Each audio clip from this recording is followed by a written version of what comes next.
Shalom, all praises, honor, and glory belongs to Yahweh, Bashem Yahushai, Bashem Rakakwatash.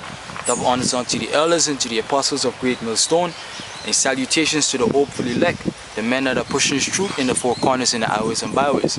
And once again, all praises, honor, and glory belongs to Yahweh, Bashem Yahushai, Bashem Rakakwatash. Alright, this is the Radio Call, and this is going to be, a quick lesson, concerning, you doing good to yourself, so that when you do good for others, you're going to do it willingly.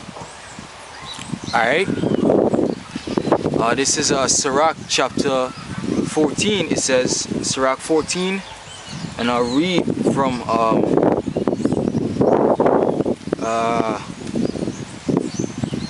verse 4. It says, "He that gathereth by defrauding his own soul gathereth for others, that shall spend his goods righteously."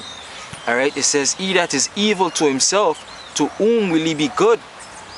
He shall take pleasure in his goods." You see, and that's the point, that he that is evil to himself, to whom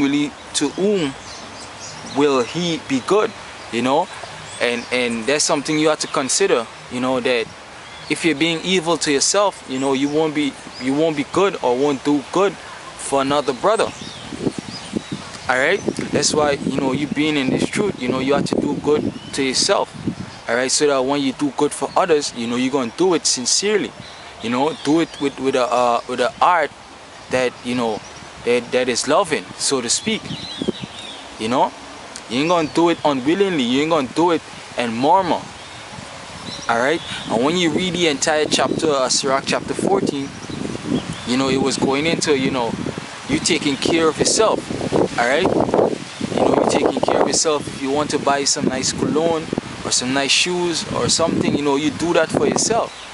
Alright, but the point that I'm making, also refers to you eating right, as it relates to the scriptures. You ensure that you're studying, so that when you teach brothers, you're gonna do it, with that care, with that love, and you ain't gonna be murmuring. You ain't gonna be murmuring in your mind that, hey, I ain't learning nothing new, and here I am always teaching these brothers. No, you take care of yourself, be good to yourself. You study, alright, so that when you go to teach others, you're gonna do it with an open heart. You see, but if you ain't studying, you're gonna murmur. You're gonna think to yourself that why should you teach brothers? And them demons is mess with your head. Them demons is mess with your minds. You see, you're gonna be thinking all evil thoughts, like why should you teach a brother, and you ain't learning nothing new. You see, that's why you have to ensure that you study and you be good to yourself. Let me read this on. Read it back. It says, Salakia verse 5. It says, "He that is evil to himself, to whom will he be good? He shall not take pleasure in his goods. There is none worse than he that envieth himself, and this is a recompense of his wickedness. And if he doeth good, he doeth it unwillingly." You see, if you do good, you're gonna do it unwillingly. Alright, for you to give a brother something, you're gonna do it unwillingly. Why? Because you're not taking care of yourself. You're not buying certain things for yourself, some nice cologne. Alright, just take care of yourself. Alright, and that's carnally speaking, but also on a spiritual level, you're not studying. Alright, and when you're go to teach your brother, you're gonna do it unwillingly. You ain't gonna do it for the care of the flock. You see? It says, "And if he do it good, he doeth it unwillingly, and at the last he will declare his wickedness." Alright?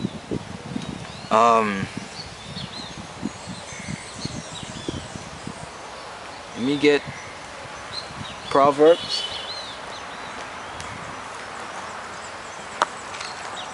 Yeah.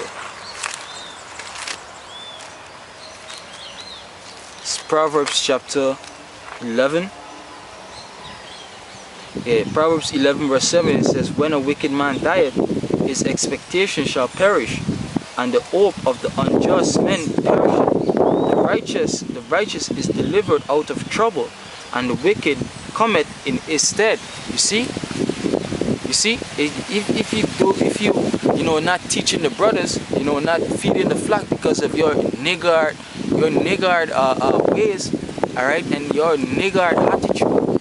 You see, because you're not being fed, you're not eating, or you're not studying, you know, and you don't want to teach, and you're doing it unwillingly. Guess what? The Most High could take your life.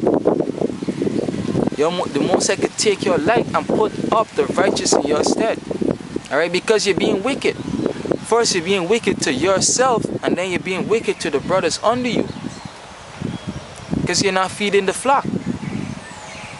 All right, and the scripture talk about do nothing with murmuring, roughly paraphrasing or something to that effect. You see, so you're not supposed to murmur in this truth. You're supposed to do whatever it is that you ought to do. You ought to do it willingly. You know. Let me see if we got some more on this. It says, an hypocrite with his mouth destroyeth his neighbor, but through knowledge shall the just be delivered. All right. Let me get Sirach. I think it's Sirach 5. Yeah, Sirach chapter 5, in verse 11, it says, be swift to hear, and let thy life be sincere, and with patience give answer. All right, but the point is that, and let thy life be sincere. You see, so being in this truth, you have to be sincere. All right, being sincere, not doing anything for glory, not doing anything for vain honor and lust. All right, but whatever you do it sincerely, out of a good conscience, out of a good heart. You see, and bringing it back to the lesson, you know, one of the way that you'll be able to do so sincerely is by what? Taking care of yourself, you know, so that you can build other brothers up, so that when you go to do the works, you know, you're doing it with a clean conscience, a clear heart. You know, you're doing it sincerely. You see, Lord willing that this short lesson was edifying. All right, Shalom.